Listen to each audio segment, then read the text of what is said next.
school night. This is an opportunity for whoever comes to meet our staff, our teachers. We'll give you some information about Edgewood that might be helpful for you to know. It is being recorded just in case parents could not attend. It will be on the Edgewood Live YouTube channel. And so they can see what we talked about today, just in case they couldn't be here. And then we will give you an opportunity for staff. And they'll tell you who they are and what they teach. And then they'll go to the rooms. Then Mr. Culver, Mrs. Holler, Mrs. Akers, and Mrs. Rath will talk to you. And I will talk to you too. I'm Joella Houseman. I'm the principal here at Edgewood Middle School. And we welcome you this evening. So we will go down the road. We'll start over with Mr. Demopoulos. And then what you do is you raise your hand, tell them who you are loud and clear, and what you teach. All right, my name is Mr. Demopoulos. I teach biology and 8th grade science. Mr. Thompson, I teach grade algebra and math A+. Mr. Fleming, I teach honors science 7 and science 7. Andrew Halferty, 8th grade U.S. History. Elizabeth Fisher, and I teach 7th grade social studies. Dylan Ringler, 8th grade history. I'm Matt Wise. I teach 8th grade science. I'm Mr. Will. I teach 8th grade health and PE. Kyle Holtz, I teach 7th grade social studies. Tammy Adamick, I teach business. Tiffany Kahneman, I teach 7th grade science. Leanne Miner, I teach 7th and 8th grade English, language arts skills, and English language learners. I'm Lynette Hahn, and I teach family and consumer science. My name is Abby Richcreek, and I teach engineering robotics classes. I'm Janelle Rhodes, 7th grade health and PE, and 2/4 of medical detectives. Me llamo profe y yo soy el maestro de español. You teach I'm going to say you teach German. No. Hi, I'm Tracy Akers, and I'm a school nurse. Hi, I'm Kirsten Holler. I'm the school counselor. Hi, I'm Nicole Landon. I'm a 7th and 8th grade resource teacher. Good evening, Monica Price, 7th and 8th grade resource teacher and reading teacher. Hi, my name is Miss Morris, and I teach 7th and 8th grade art. I'm Sam Weissman. I teach 7th grade math. I'm Aaron Jones, and I also teach 7th grade math. I'm Veronica Helser. I teach 8th grade honors, language arts, and literature. I'm Shia Dahl. I'm student teaching with Mrs. Seltzer, so I'm also 8th grade honors, language arts, and literature. I'm Jenny Danmiller. I teach 8th grade literature, honors, ELA, and ELA. Amy Toomey, 8th grade honors, language arts, college prep, and Hi, I'm Lori Thompson. I teach 7th grade language arts, college prep, language arts, honors, and literature. Hi, I'm Alexis Brenner, and I teach 7th grade ELA and literature. Hi, I'm Noelle Heckerman, and I teach 8th grade pre-algebra, and I also teach honors geometry. Hello everyone, my name is Madeline Zimmerman, and I'm the agriculture teacher both here and at the high school. My name is Joe Closer. I teach 6th, 7th, and 8th grade basic. I'm Susan Everhart, and I'm the teacher librarian here. Hi, I'm Tanya Captain, and I teach 7th and 8th grade algebra and pre-algebra. I'm Angela Dealman, and I teach 6th, 7th, and 8th grade orchestra. Well, the good thing is we have an incredible staff. And if you look at all these teacher shortages and you're worried, what does this mean for my children? We are very, very blessed to be fully staffed here at Edgewood with really good teachers. So thank you all. And you can go to your rooms, and we'll be around to see you in a little bit.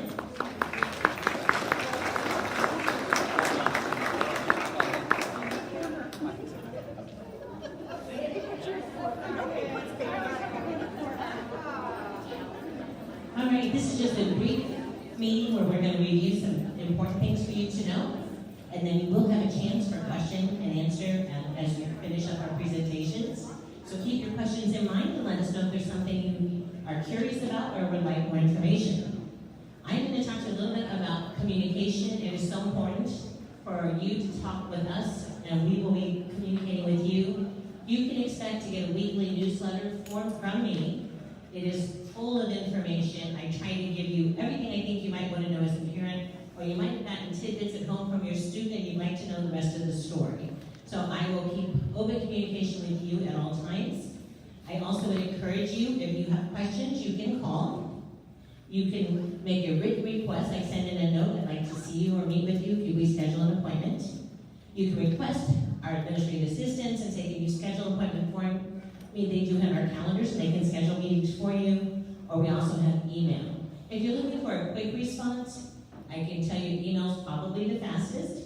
I try to make sure all my emails cleaned up every day before I go, and I do also segue over to it on weekends and evenings sometimes, just to make sure if you need something, I'm there and can answer your questions. So I encourage you to communicate with us, anything you feel like we need to know so we can better serve your children. We do have a homework schedule you were able to pick up today. This is something I think kind of unique for our building. What this means is you know what to ask your child for each evening when it's, do you have any homework? And they say, no, it's all finished.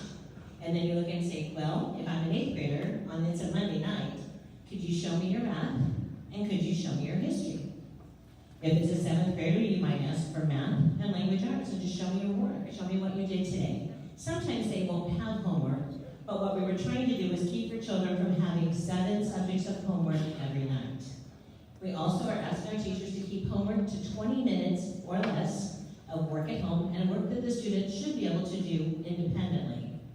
We do ask when we send homework home that you check out the work. We're fine if they ask you for assistance. This is the practice time of this. This is not the most important grade or a test. So homework is given. I do also ask the teachers to make homework meaningful and not busy work. I don't think the kids have time for anything other than all the other things they're doing in life. So doing things that are not very meaningful to their learning is not a way that I think it's fair to ask children to spend their time in the evenings. So this is the homework schedule. If any, and you'll see the block days, it looks like, whoa, everything. Well, it's because we only meet with 4 classes or 3 classes during those block days. So it really isn't all those subjects both those days. It just depends on what classes your child had for the day and whether or not they bring homework home in those classes. Please note, though, if your child is taking an honors class or a high school accredited class, those run on a different set of rules because those are allowed to get homework as needed, and we do follow the high school rigor of those high school accredited classes, so you may see more homework in high school accredited classes. We also have an 80-20 grading that is explained on the back of your agenda today. Just wanted to explain to you that we try to measure student learning for what did you learn? What do you know? And those big assignments like tests, quizzes, labs, essays, projects, research papers, performances, those are worth 80% of a student's grade. Now the nice part about that is that if they did not do well on one of those big, heavy weighted assignments, we reteach, we give them another chance, and they can continue to retest until they demonstrate mastery. So maybe your child's not a great test taker. Well, that's okay. If the first grade wasn't great, then they get a chance to sometimes do makeup problems, or rework, make corrections, or rewrite on a paper that needs edited, and they can resubmit for full credit. On minor assignments like homework, classwork, practice, that's a 20% grade. And you'll start watching as things go into Power School. The big things are really important, but so are the little things, because it measures, is my child completing the work as it is assigned? It's a good way for you to check on work completion, but sometimes on homework, to make the playing field fair for all children, some children go home to no Wi-Fi. Some children go home without assistance from family. For those children, or some of our students are asked to take care of younger siblings. So the homework piece is something where we give even extra time for homework completion. You'll see my next topic is homework completion and due dates. We give a grace period of 2 days. Saying an assignment was due on Tuesday, and I make the one that would not land on block day. No, let's still work. All right, so you can tell I think out loud. That's probably not wise to do that into a microphone. But when you look at it, saying assignment is due on Tuesday, and the teacher has said it's due at class Tuesday during the class period. They do not get knocked off any credit for turning it in on a Wednesday or a Thursday. So they get 2 days of grace to get that work turned in. At that time, it does go in as a 0, but that will mark it if you know they didn't do it, and that doesn't mean that teachers don't give them a chance to still submit those assignments. But we're trying to work on students on get your work turned in on time, and And let's keep going with the curriculum and keep your parents informed about what you are and are not doing at school and at home. So that homework completion is the same thing we do for e-learning days. They're kind of different this year. There are 3 built-in PD days that will be matched with what they call asynchronous. Nope. Yep. It's crazy. What they're doing this time is there's 3 built-in PD days, and then as we go through those, the teachers come to work, we do professional learning, students are giving assignments at home like we traditionally do on e-learning. There will be 7 assignments on a planned e-learning day. Those are PD days for staff, they still work here. When we get into snow days, things start to change. If we hit our first 3 snow days, those actually mean we get snow days. E-learning. I should not try to explain something I don't have my notes in front of me, should I? All right, so you have e-learning for 3 planned PD days, e-learning for the first 3 snow days. After that is a real snow day that we build on to the end of the year, those days. So that is a change in calendar. I will explain it better in my newsletter. Then we have, my next topic is school supplies and PE uniforms. Please let me know if your child needs school supplies. We do have plenty up front.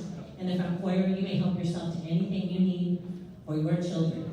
We also we have an opportunity to get out free PE uniforms this year for families who cannot afford those. All you have to do is send me an email with your child's name and size, and we will make sure that they have that taken care of. Whether they have PE first semester, full year, or second semester, this is the first year we've been able to allow that opportunity, and I ask you to just reach out to me, and we'll take care of it, and your child will be handed a PE uniform when it's time for gym. I'll turn it over to Mr. Culver. All right, good evening. My name is Jason Culver. I'm the Assistant Principal and Athletic Director. I just want to go over some of our basic expectations that we have here at Edgewood, and I talked to all the students about this on day 1. I've also sent out what our basic rules and expectations are through our school email, so if you are receiving those things, you would have gotten that. I would encourage you, if you have not looked at that, please just take a look at that so that you're on the same page as what we're on with, what we're expecting from your child. One of the things that we do pride ourselves on here is we do have high expectations, and we do hold the kids accountable. We expect, as they're getting older, that they take on more responsibility. And our goal here is to get them ready for the high school, and then from the high school to become adults and out in the world. So we give them some more freedoms, but with that freedom comes more responsibility. So a few of the things that we expect: 1, their iPad is here at school every single day, and that it is charged, fully charged. All right, we talked to them about in the evenings getting that iPad plugged in when they go to bed so that it's ready for them in the morning. If they tell you that their iPad is not charging or whatever it may be, if they're having issues with it holding a charge, please remind them to take it to the school. Mr. McCollum, he is our tech guy. He will get a ticket in and get it fixed. And it does happen. All right, we know that those iPads, things go wrong with them. We want to make sure that it gets fixed in a timely manner and that they have a device that they can use in the time being. So we do expect that the iPads are here and that they're charged. Okay, and we do monitor that. And if there are ongoing issues with that, we will communicate that with you. IDs are due, especially for our 7th graders. And this might be something that takes them a little getting used to. I've encouraged a lot of them, if they want to purchase an extra one, it's $4 for the ID and $1 for the lanyard, so $5 total, to have 2 of them. I tell my son to do the same thing. Put one of them in your binder that goes to school every day, and then keep the one for back and forth. If you forget one, you've got the other. That is an option. But the ID is for safety purposes. All of our secondary schools have school-issued IDs. It has their pictures on them. That's what they use to purchase their lunches. So we need for them to have those on a lanyard around their necks every single day. We ask that they not deface them, color in their faces. They love to do that, but we have to be able to see who is on that ID. So those are 2 really big ones. Cell phones. This is a tough one. I know we all want that communication with our kids, all right? One of the great things about having iPads in school is they do all the things that a cell phone does other than really call home and connect with that piece. So we've got those iPads. We want them to be focused using that as their device for school. It's got all of our school in terms of security systems. It's got all of that attached to it, and it is the best way to keep them focused on learning and keep them safe. If you have an issue where you need to get a hold of them, what we ask from you is that you call the office. We will get your child down or get the note to them, whatever it is that you need, we will get that to them. But when they are trying to communicate to you through text or phone call in class, it really does create a lot of distractions. Okay, so Edgewood is a device-free in terms of cell phones. We ask the kids to turn them off and put them away the second they enter our building in the morning. We tell them once that bell rings at 3 o'clock, they can turn them back on and use those. Okay? But again, we really want to keep that to a minimum in terms of distractions when they're here during the day. So if you could please help us out with that. I know with athletic events and things afterwards, they need them, but tell them, hey, keep it in your book bag, keep it off, keep it put away. Any help you can give us with that will definitely help. Earbuds, we've kind of transitioned a little bit. Last year, we noticed we were having some issues with the Bluetooth, kids being connected to different things, to their phones in their pockets, not listening to what they were supposed to be listening to, whether it be in the educational video, audiobook, whatever it may be. So we have asked that there be no Bluetooth headphones this year, or earbuds. Please, if you're going to send them with earbuds, send them with the wired ones. We are working on getting a classroom set of earbuds that are fully cleanable so that we don't have to deal with any of that in every one of our classrooms. So it really shouldn't even be an issue, but we do want to avoid the Bluetooth earbuds at all costs. Dress code. All we ask is that, one, we want your child to be able to come to school in a distraction-free area. So we want it to be modest. We do ask that there are no undergarments showing. Okay, we don't want to see any undergarments, and we do ask that all the shirts come down below the belly so there's no midriff showing. In terms of shorts and skirts, we ask that the mid-thigh is that gauge. All right, if your shorts and skirt come down to the mid-thigh, you're good, and that's a good gauge. But just do your very best. If you wake up in the morning or you question what your child's wearing, or they question what they're wearing, probably a good idea just to change and put something different on. They can always ask one of our front office ladies. They are really good at giving good advice on that as well. But please, if we could, help our students understand what that looks like. Attendance. This is a big one as we get into middle school. All right? We have high expectations for attendance, and the only way for students to learn is if they're in the building. All right, that is the best way. I shouldn't say the only way, but that is the best way for them to learn if they're sitting in a classroom face-to-face with that teacher. So we do keep track closely of attendance. We do expect that all students are here. All right, there are a lot of number of days for parents when it comes to attendance. We will notify you in the attendance office and in the front office if you are approaching those days. You really get quite a few of them in terms of how many days your child can miss. But we will be in communication with you. But really, if at all possible, have them here every single day. Mrs. Akers will talk more about health in terms of that. But obviously, if they're sick, we don't want you to send them to school. We completely understand that. But try to get them here. We also have high expectations for tardies to class. We expect students to be in the class when the bell rings. And that is another thing that we keep track of and that I communicate with the students. And there could be consequences that come with getting to class late, just like as they get into the real world and they show up late to work. There are consequences for those things. We talk to the students about that, and we try to relate that real world experience to that. So again, have those conversations with them. Help them understand those are the things that we really are focusing on and trying to help them become better adults. Parent drop-off and pick-up. We have a lot of people that drop off and pick up. Drop-off is out front. We have door 1, which is the main entrance, and then we have door 3, which is over here. Not a lot of people use that, maybe because they don't know that they can use it. But again, that's something that I sent out through email with a map. But you can come off Logan and drop off at door 3 or door 1. Okay? Those are the only 2 locations that are safe for your child to be dropped off at. I am going to ask you, and if I see it, I will do my best to contact you and communicate with you, but please do not drop your children off in the middle of the road over here and let them walk across the traffic. Back here by the crosswalk, do not drop them off. Back by the buses, let them walk through the traffic. Please do not drop them off. I know that it is very easy to say, I'm in a hurry, I've got to get to work, but I'm telling you, your child's safety is more important than you getting to work on time if that's the situation that you're in for that morning. There are a lot of cars that drive through this parking lot, and a lot of those are high school students. And I don't know if you've seen how high school students can drive sometimes, okay, but it is a scary thing, and we do our very best to monitor that and keep everybody safe, but the only way for us to do this is if you drop your kids off in the designated areas of door 3 or door 1, okay?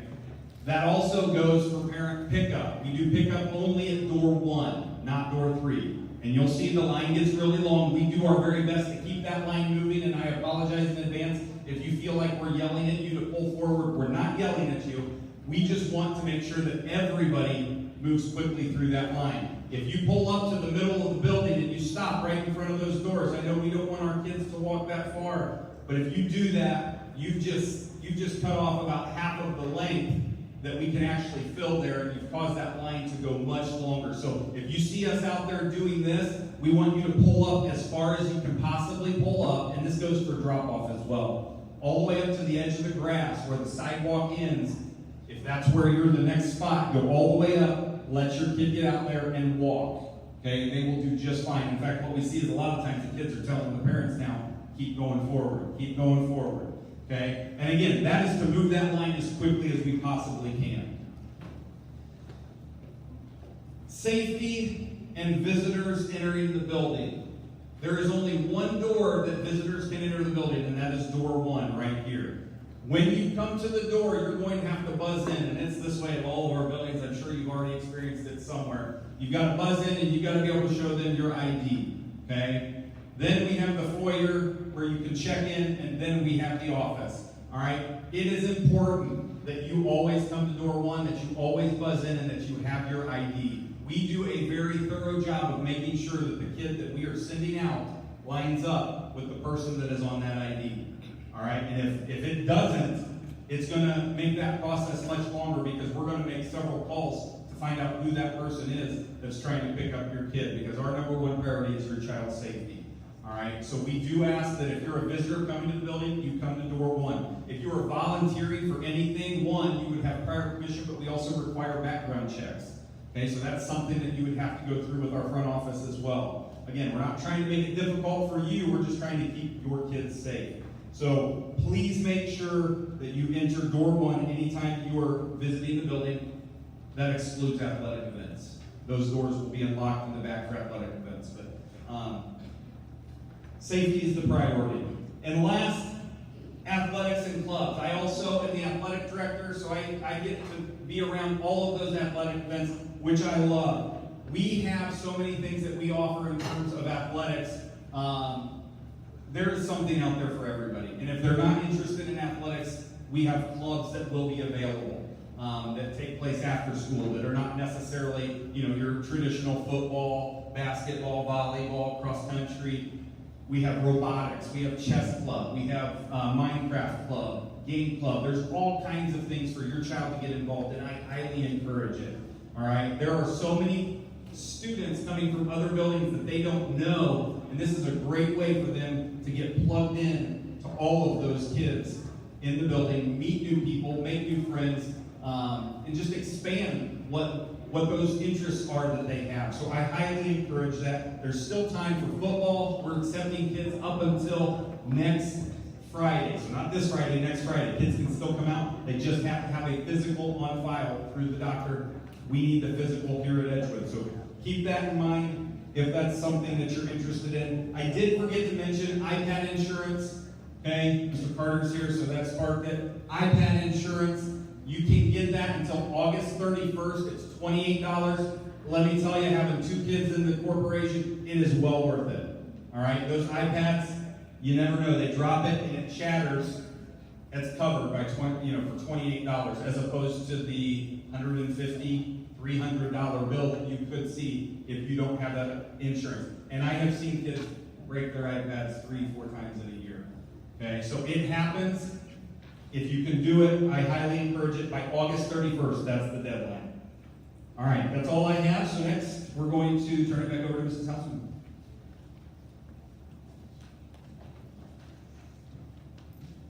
All right, I wanted to tell you, we talk about how we're going to grade, we tell you about our high expectations for academics, but I also want to let you know we have a lot of academic support for children here too. We have something called Student Resource Time, SRT, 3 days a week, where the students can get help in the classroom they're in, or they can go get help from the teacher they need help from. We have something called Success, saying your child did not do well on a specific power standard that we wanted them to learn and they didn't get it. We actually will call them back out during Success Time to be taught it again in a different way and hopefully for higher mastery.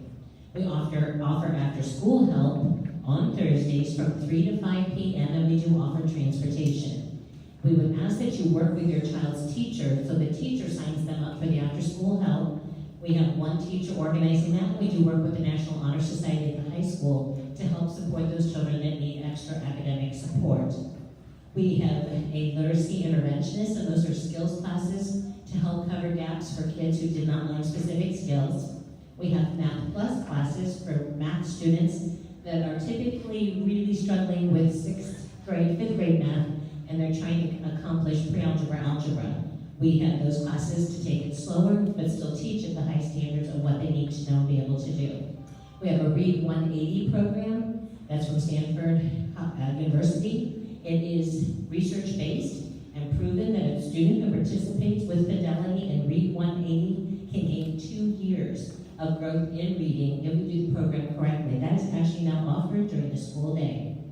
We have our skills classes, all these things we offer, an opportunity to help your child to be successful academically. So if you ever feel like your child needs some extra academic support, please reach out to me. I'll try to connect you with the right program, the right teacher, and the right opportunity that would help your child to be successful.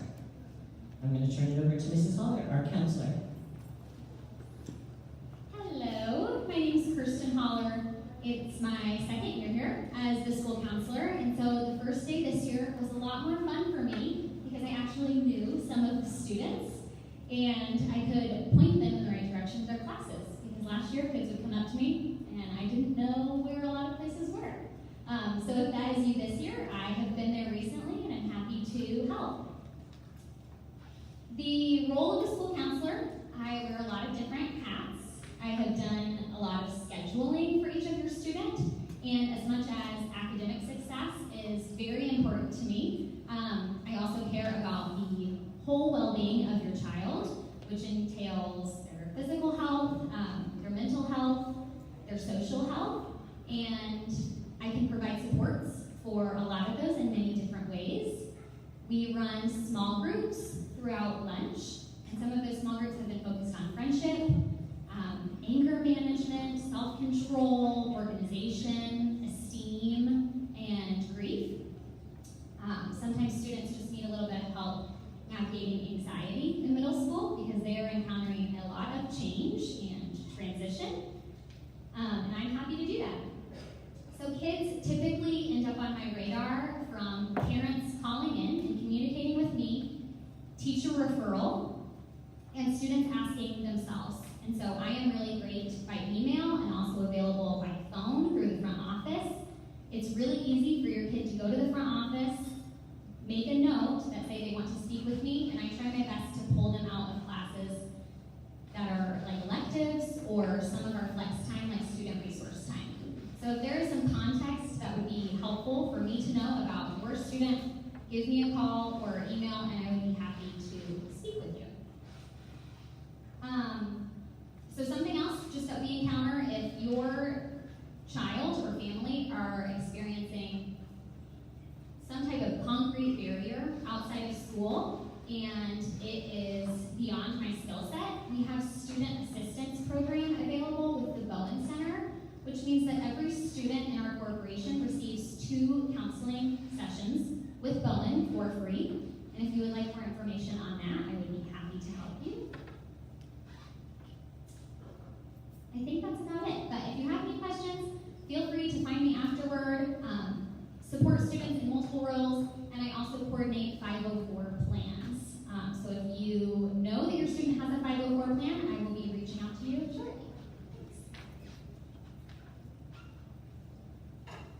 Good evening.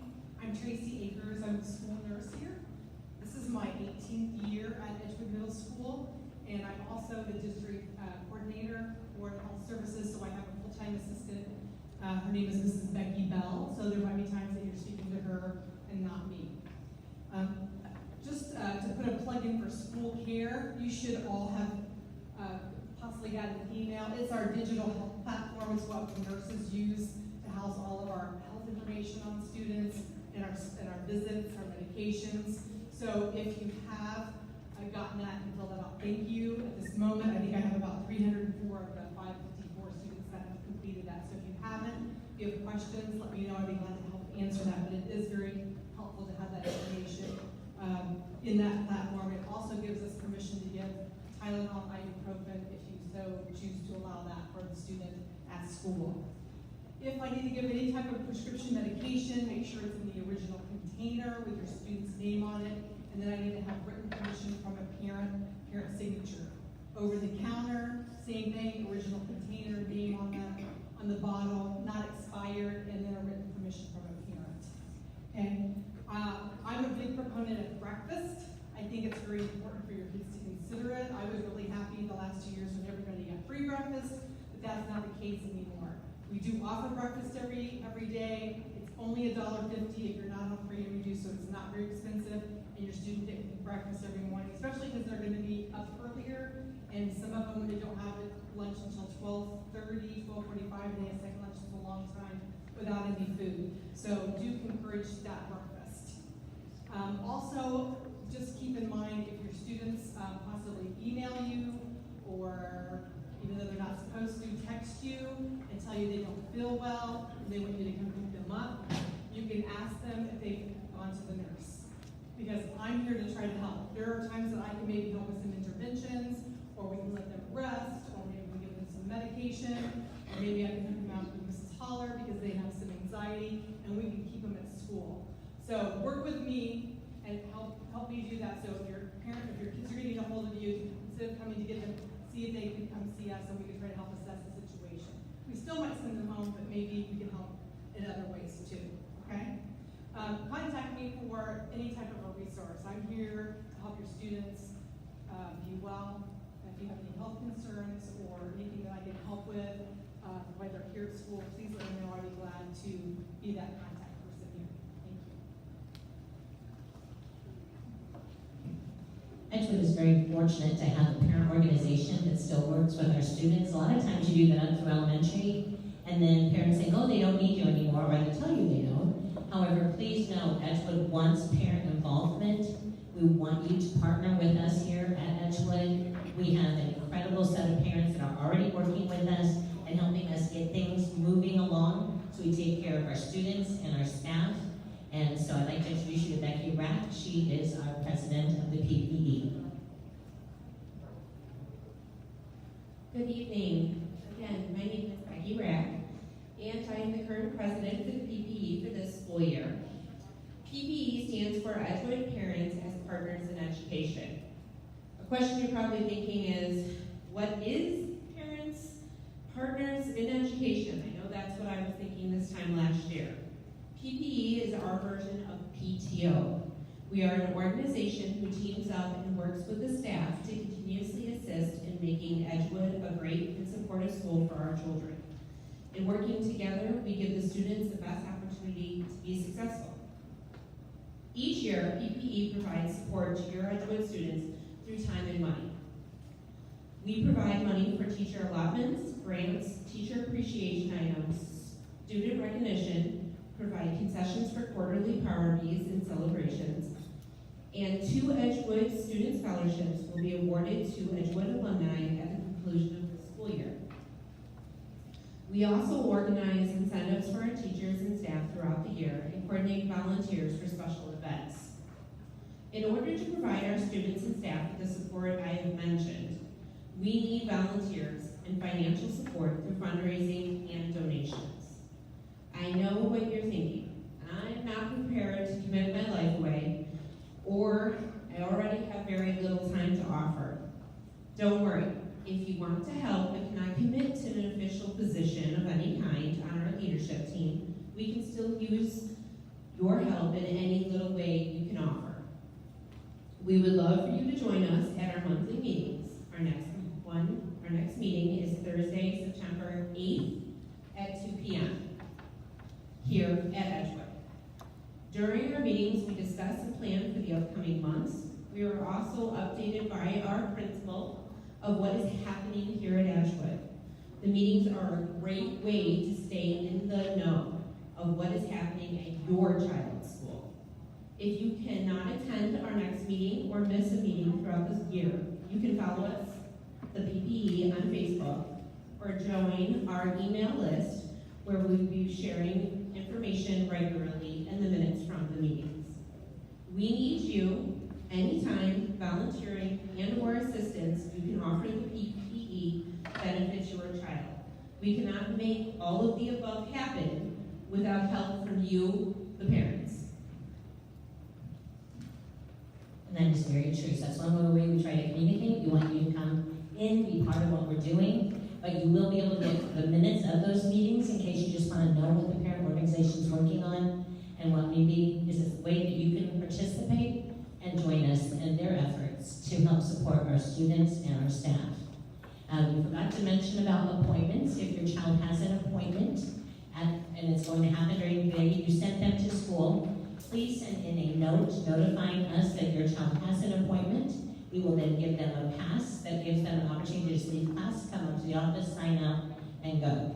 If you are going to an appointment that's up here on Union Street to one of the local areas, doctors and dentists, I would ask that if you want your child to walk, please put that in writing as well. We will let your kids walk, but only with your permission. If you're going to pick them up, please let us know that too.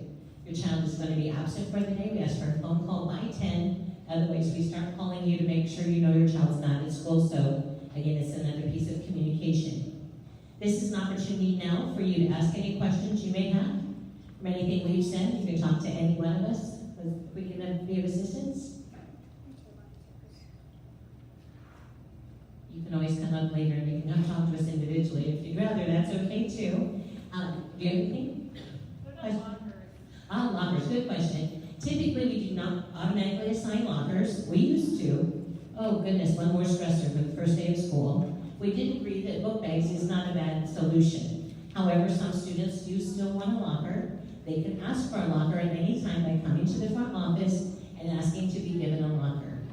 We will actually send out a Google form for the students to sign up if they would like a locker as the weather gets colder and they may be wearing a winter coat and want to be able to put it in their locker. If they're in athletics, they are given a large locker in the boys or girls locker room and they can store their things in there as well. So they have an athletic locker. They don't need a little skinny school locker to put athletic things in. However, some parents prefer to have their kids store their things in the locker. That's not a problem. We will get one assigned to them. And you can actually email me, say, I want my child to have a locker. We'll get it taken care of. Your child can come to the office. Perhaps they're not as comfortable with that. Your kids can email us and tell us, I'd like a locker. We'll take care of it for you. And then be assured all children will be given an equal opportunity to get a locker if they want one. One thing we discovered is it does make the hallways a little congested. And last year, out of about 600 students, about 50 of them actually wanted a locker, and that's okay.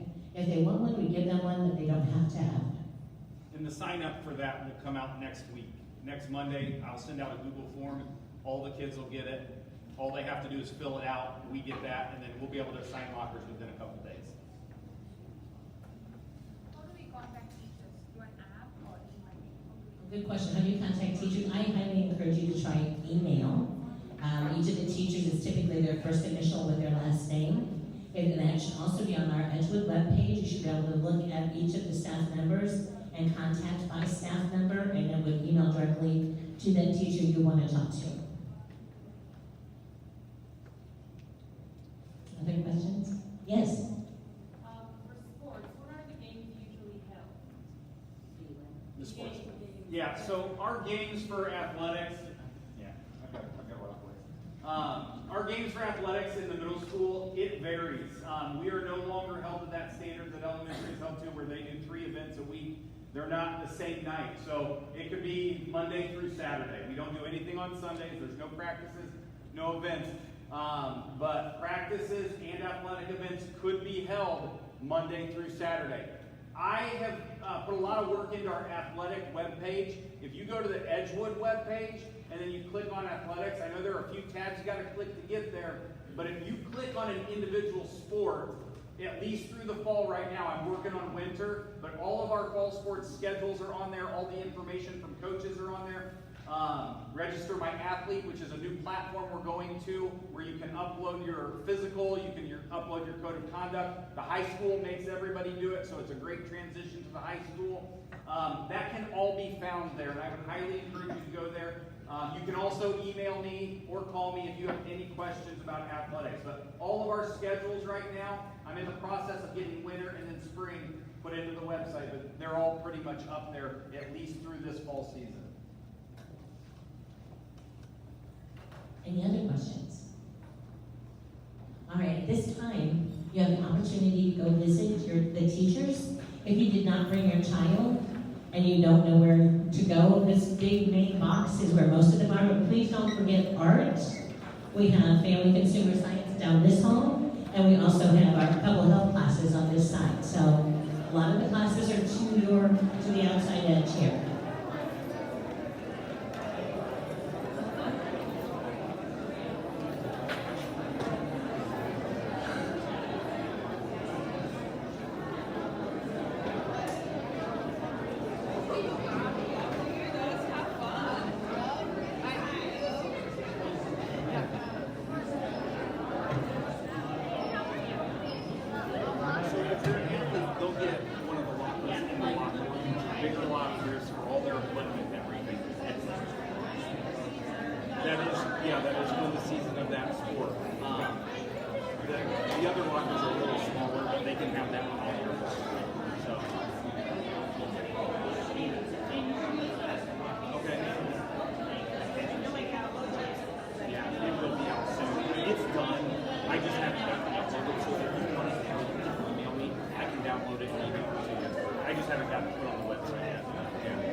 We'll have them, I promise.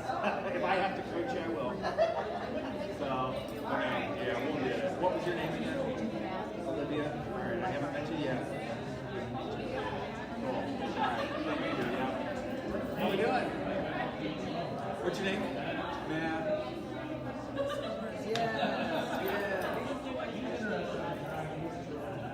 Yeah, so track is a screen. Yeah, they will start practice. The practices will actually start near the middle of March.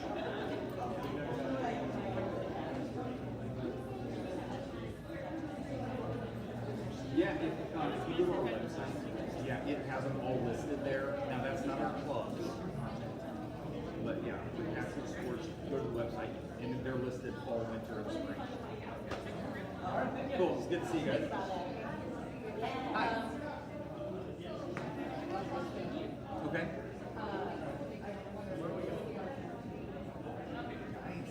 Nice. 7th grade. Okay. Physical. Okay. He's got it. Okay. Is this physical after April 1st? Okay. That's the cutoff. Yeah. He's got to have that. When I will. Well, the only reason I'm asking is because technically it's for April 1st. That will cover him through the entire next school year. I cannot put it on the calendar year because we don't have other HSA rules. So if the date of it, let's say, was in November, I could honor that if you give me that physical through football. Football ends in the middle of October. But if he got that physical, let's say in September of last year for basketball season, it would expire in September of that day. Ask him to see what the physical was. I would, if you can take it, because this one will keep him through this entire school year. Yeah, and I would highly encourage the high school does physical nights. We did 2 this year. We did 1 in May and then we did 1 in July. $25 for a physical, and that gets him through the entire next school year. So, and I'll start putting that stuff out on email and on our website when we get closer to that time. But yeah, they'll hold it after that April 1st date because that's for the IHSA. That's their deadline. So, but yeah, you can still go out for football. Do you know Coach Cook? Have you told him you're interested? Okay. Tell him tomorrow, okay, because we actually have our first scrimmage tonight. They're up at Northwood right now playing, we just finished. And then we play OC on Thursday, so we're getting into the games. You can't play until you, 1, have your physical and your code of conduct, and 2, you've got to get in enough practices, so 8 practices, in order to be able to be in a physically fit position to play, okay? So the quicker you get out there, the better.